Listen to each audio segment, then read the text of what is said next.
महाबोधि विहार वो स्थान जहां गौतम बुद्ध को ज्ञान उपलब्ध हुआ, जहां वो सुकीर्ति से बुद्ध बने।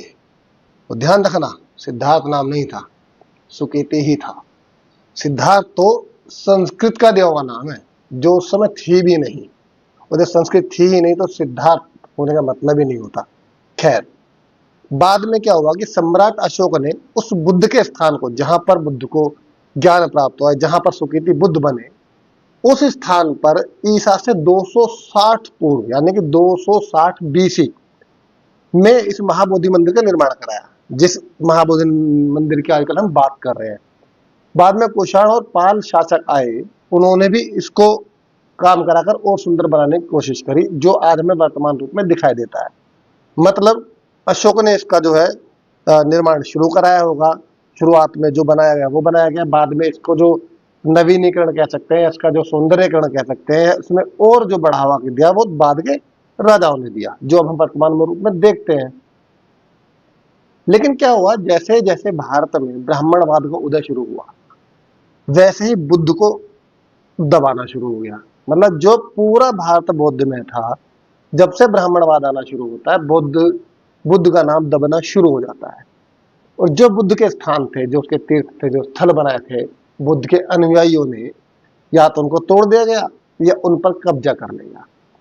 इसी तरह बिहार के बोध गया में जिस महाबोधि विहार की हम बात कर रहे हैं, उस महाबोधि विहार पर भी बहुत लंबे समय से कब्जा चला रहा है, शायद तभी से जब से ब्राह्मणवाद फैलाव शुरू हुआ था हमारे देश के अंदर।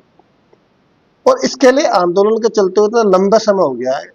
अभी अगर हम हाल फिलहाल की बात करें, जब इसके लिए आंदोलन चल रहा था, तो आजादी से पहले के समय से आंदोलन चला हुआ है कि इस जगह को, जो बौद्धों की जगह है, उसको बौद्धिस्टों को दिया जाए।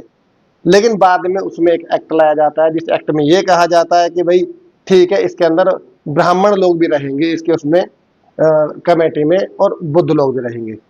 जबकि और किसी संस्था में, और किसी धर्म के मंदिर में, और किसी धर्म के किसी भी चीज में, उनके तीर्थ स्थान में ऐसा नहीं होता है। जो जिस धर्म के लोग हैं उनको ही रखा जाता है। तो ये आंदोलन तब से लेकर अब तक चलता आ रहा है। सरकार इस कब्जे पर, इस अवैध कब्जे पर निर्णय लेने को तैयार नहीं है, चाहे वो कोई भी सरकार, किसी की भी सरकार क्यों ना रही हो, कोई भी इस पर बोलना नहीं चाह रहा है।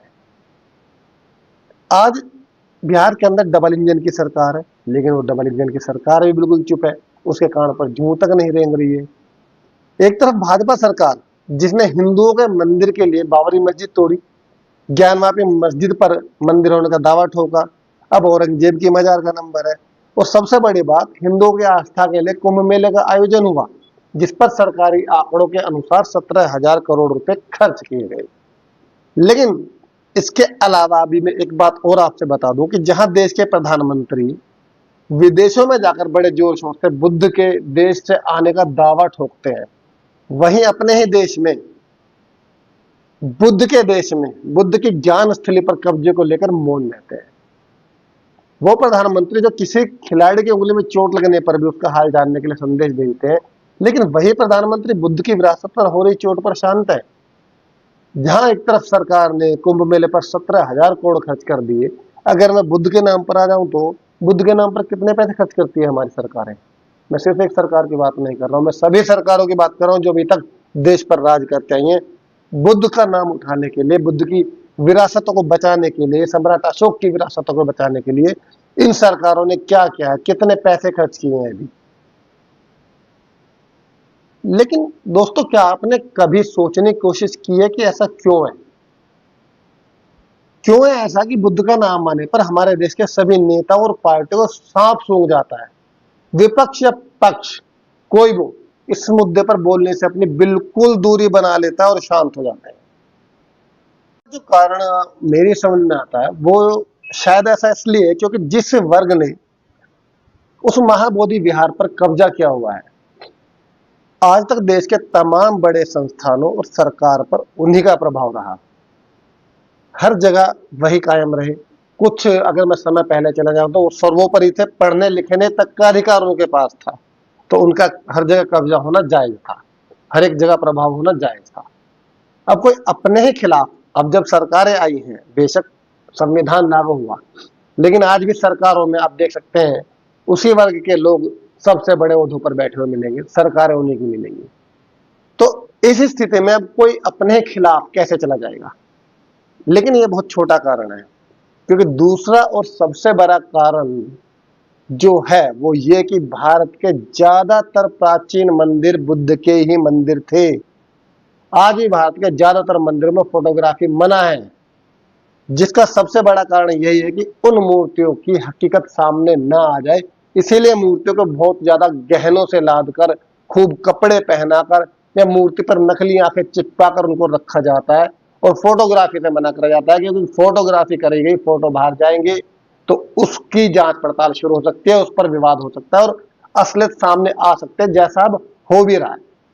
अभी हाल जिस आंदोलन की मैं बात कर रहा हूँ, बिहार में बोध गया में महाबोधि विहार मंदिर के आंदोलन जिस पर चल रहा है, उसमें पहले फोटोग्राफी मना नहीं थी, आना जाने में लोग फोटो ले रहे थे, वीडियो ले रहे थे। वीडियो बनाकर जब बाहर आई, अंदर देखा कि बुद्ध की ही मूर्तियां सब कुछ है, लेकिन यहाँ पर जो उनको ढककर कुछ और देवी देवता बताया जा रहा है, उस वीडियो का ही कारण रहा कि आज इतना बड़ा आंदोलन खड़ा होने जा रहा है देश के अंदर।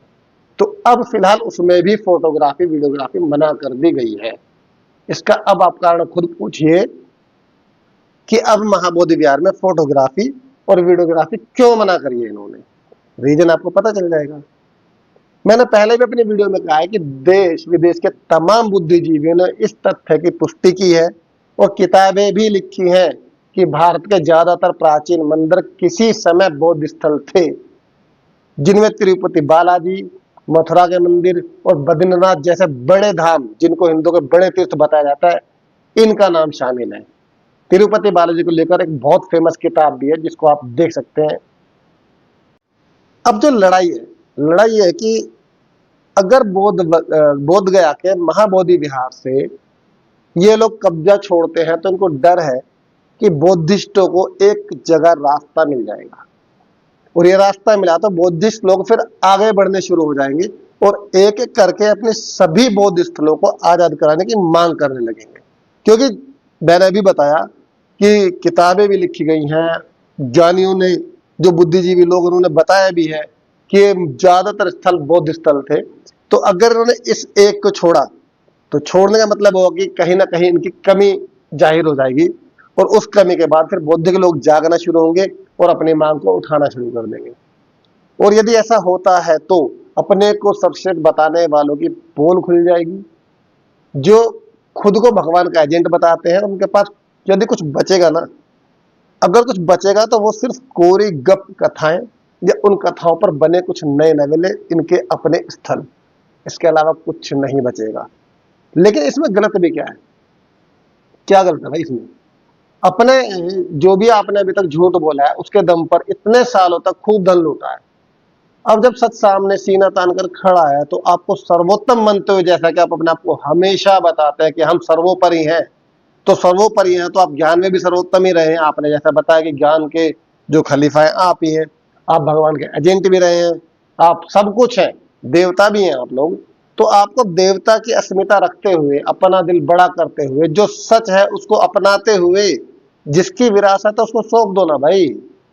क्यों कब्जा करके बैठो जबरदस्ती? क्योंकि अब तो वो समय आ चुका है जब आप किसी सच को बहुत लंबे समय तक झूठ की चादर से नहीं ढक पाएंगे। कुछ भी कर लें आप, अब सच बाहर आने लगा है। तो अब सच बाहर आ रहा है, तो बजाय इसमें एक विवाद खड़ा करने के, आप श्रेष्ठ बनिए, आप देवता बनिए और देवता का हृदय लेकर सामने आइए कि लीजिए आपकी विरासत हम आपको सौंप रहे हैं। करिए इतना बड़ा दिल भाई, क्योंकि ये अब झूठ ज्यादा दिन नहीं चल पाएगा। और दोस्तों, मेरा इस देश के शूद्र माने जाने वाले, जिनको शूद्र बताया गया, शूद्र कहा गया, SC ST और OBC, अब सभी भाइयों से मेरा हाथ जोड़कर विनम्र निवेदन है, बार बार मैं आपसे निवेदन करता हूं कि महाबोधि विहार को आजाद कराने की इस लड़ाई में कम से कम सोशल मीडिया पर साथ दीजिए, साथ आइए आप सब लोग मिलकर। क्योंकि अगर आप लोग सोशल मीडिया पर साथ आएंगे, साथ खड़े होंगे, वीडियोस को शेयर करेंगे, अपनी तरफ से कुछ भी इस सच्चाई की लड़ाई में लिखेंगे, तो वो गिनती में आएगा और वो देश की असली विरासत को बचाने में आपका सहयोग भी होगा। इस सहयोग को बनाने के लिए, बुद्ध के इस देश को बचाने के लिए, बुद्ध की विरासतों को बचाने के लिए आपका सहयोग बहुत जरूरी है। शांति के लिए एक क्रांति बहुत जरूरी है।